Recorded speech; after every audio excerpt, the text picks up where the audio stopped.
عمران سرور صاحب، پوتے کی وراثت کے متعلق لوگوں میں بڑی غلط فہمی پائی جاتی ہے اور وہ کیوں محروم کیا جاتا ہے، وضاحت فرما دی جائے۔ اگر عینی اور اللاتی دونوں بھائیوں ہوں تو کیا وہ برابر تقسیم کریں گے؟ عینی اور اللاتی کے درمیان کوئی فرق نہیں ہے، برابر برابر معاملہ ہوگا، وہ بالکل ایٹ پار ہیں۔ البتہ پوتا یتیم، میں نے آپ سے عرض کیا تھا کہ اس پہ قاعدہ ہے، ایک دائرہ ہے، اس دائرے کے اندر اگر کوئی موجود نہیں ہے تو سیکنڈ دائرے میں وراثت جائے گی۔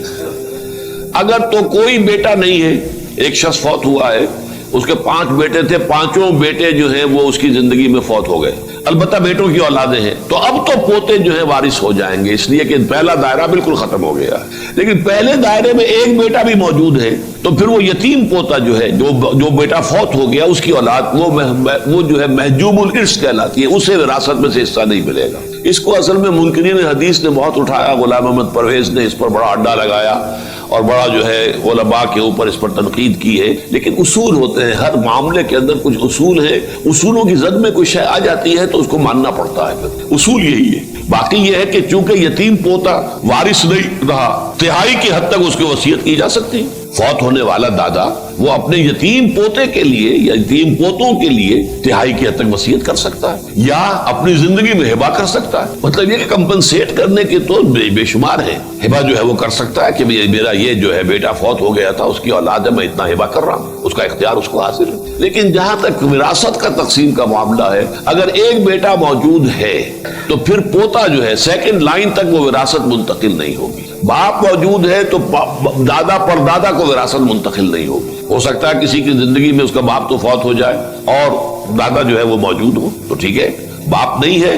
دادا ہے، دادا کو وراثت مل جائے گی۔ لیکن اپنی زندگی میں انسان چاہے، اصل میں یہ جو ملکیت کا تصور ہے اسلام میں، یہ اینک میری ملکیت ہے، میں جس کو چاہوں دے دوں، جب چاہوں فروخت کر دوں، جس کو چاہوں ہدیہ کر دوں، جو بھی چاہوں، یہ میری ملکیت ہے۔ اسی طریقے سے اپنی ملکیت اپنی زندگی میں انسان ہبہ کر سکتا ہے، لیکن اس کا قبضہ بھی دینا ہوگا۔ ہبہ تبھی مکمل ہوتا ہے جب باقبضہ ہو،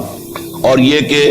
اس میں یہ کہ وارث کو بھی ہو سکتا ہے، ایک بیٹے کو سارا کچھ آپ دے سکتے ہیں، قانوناً جائز ہوگا، اور اس کے اوپر دنیاوی عدالت جو ہے کوئی حرف نہیں اٹھا سکتی، کوئی اس کے اوپر جو ہے تنقید نہیں کر سکتی۔ لیکن اگر اس میں ناانصافی کی گئی ہے، اگر ناانصافی کا کوئی خاص سبب ہو، کوئی ایک بیٹا جو ہے وہ آوارہ ہے، بدقماش ہے، اور اندیشہ یہ ہے کہ وہ ساری جائیداد جو ہے بگاڑ دے گا، خراب کر دے گا، فرض کیجئے کوئی کسی کے پاس اس قسم کا کوئی عذر موجود ہے اور وہ 2 ہی بیٹے ہیں، تو وہ ساری جائیداد اگر ہبہ کر دیتا ہے اس بیٹے کو جس کو کہتا ہے وہ صالح ہے، سمجھدار ہے،